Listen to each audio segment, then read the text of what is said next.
Assalamualaikum warahmatullahi wabarakatuh.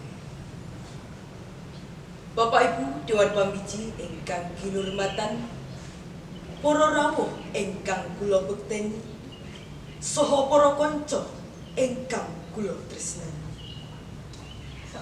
Kasugengan mugi tansah kajiwa kasarira dumateng panjenengan sami.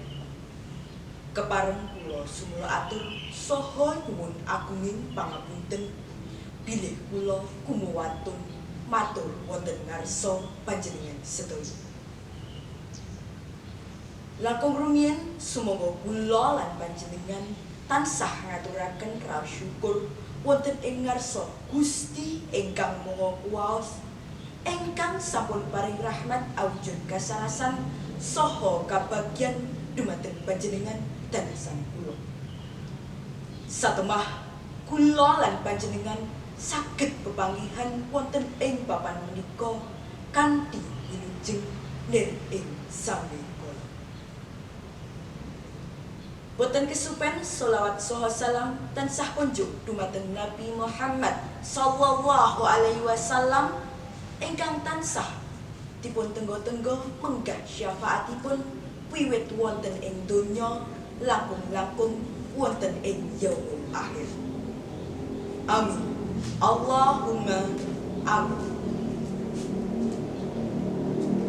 Wonten ing pepanggihan menika kula badhe ngaturaken sesorah kanthi irah-irahan nglestantunaken aksara Jawa.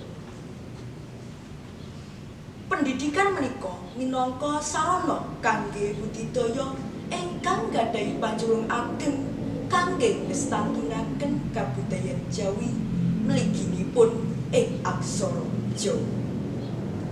Jalaran saking pendidikan menika memetri aksara Jawa tansah dipun gladi lan dipun sinau dening para siswa. Para siswa minangka generasi muda ing samangke kedah purun muri-muri aksara Jawa supados boten kasilep kabudayan waca. Generasi kula lan kanca-kanca ingkang asring kasebut generasi milenial langkung gandrung dhateng aksara manca. Umpaminipun aksara Korea, aksara Jepang, lan aksara Cina tinimbang dhateng aksara Jawa. Wonten ing aksara Jawa menika kathah sanget piwulang luhur ingkang saged dipun pendhet dening generasi muda minangka pendidikan karakter. Pendidikan karakter kala wau minangka sangunipun kula lan kanca wonten ing pasrawungan. Mila kahanan ingkang kados mekaten tentu boten saged dipun terus-terusaken. Lajeng kados pundi caranipun supados aksara Jawa menika saged dipun gandrungi dening generasi muda? Cara ingkang kapisan inggih menika ngginakaken teknologi. Generasi muda ing jaman samangke inggih menika generasi ingkang boten saged uwal saking teknologi. Mila kedah dipun rancang kados pundi aksara Jawa menika saged lumebet ing teknologi. Larasaken jamaning generasi muda sapunika ingkang tansah sinanding HP utawi laptop. Dumateng Bapak Ibu Dwija ing pawiyatan paring piwucal dumateng kula lan kanca sampun larasaken ajuning jaman kanthi ngginakaken teknologi kasebat ing piwucal aksara Jawa. Kula lan kanca saged sinau aksara Jawa ginakaken HP lan laptop kanthi cara ingkang kadamel langkung gampil. Mila digitalisasi aksara Jawa kedah sampun lumebet ing pawiyatan. Bapak Ibu Dwija kedah saged damel kula lan kanca remen ing pamulangan mliginipun sinau ing aksara Jawa. Cara ingkang nomor kalih inggih menika dipun wontenaken lomba-lomba utawi sayembara kangge generasi muda. Lomba-lomba kala wau saged dipun adani wonten ing sekolah kangge antawisipun kelas, ing dinas-dinas kados kula lan kanca-kanca ingkang saweg dipun lampahi sakmenika, wonten ing kampung-kampung ing antawisipun para kadang taruna.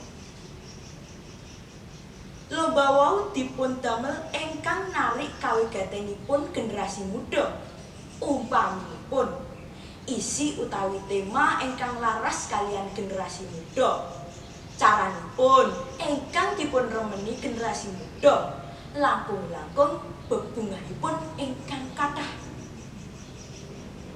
Saged ugi dipun tampahi bilih menika wajib utawi kedah dipun wontenaken. Tentu kanthi mekaten mangke kathah ingkang nderek. Umpamipun lomba kaligrafi aksara Jawa, cerdas cermat aksara Jawa, nyerat sesanti, damel parian, cangkriman, ingkang sedaya wau ngangge aksara Jawa.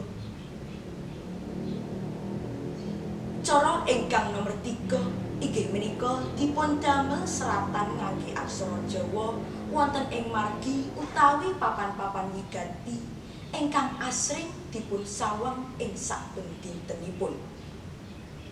Menika mangke damel kula lan kanca-kanca ingkang saderengipun boten apal ing aksara Jawa tentu badhe langkung cepet anggenipun ngapalaken.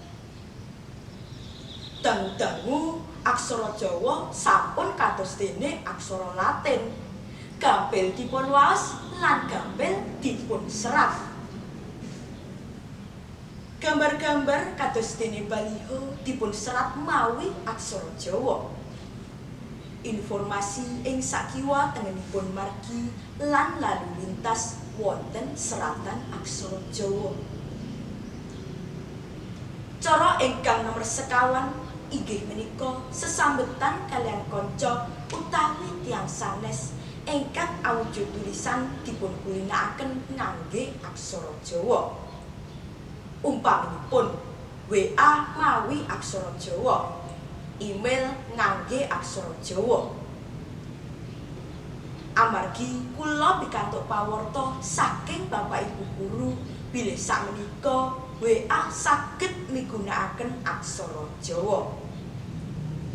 Menawi menika dipun kulinakaken tentu sae sanget.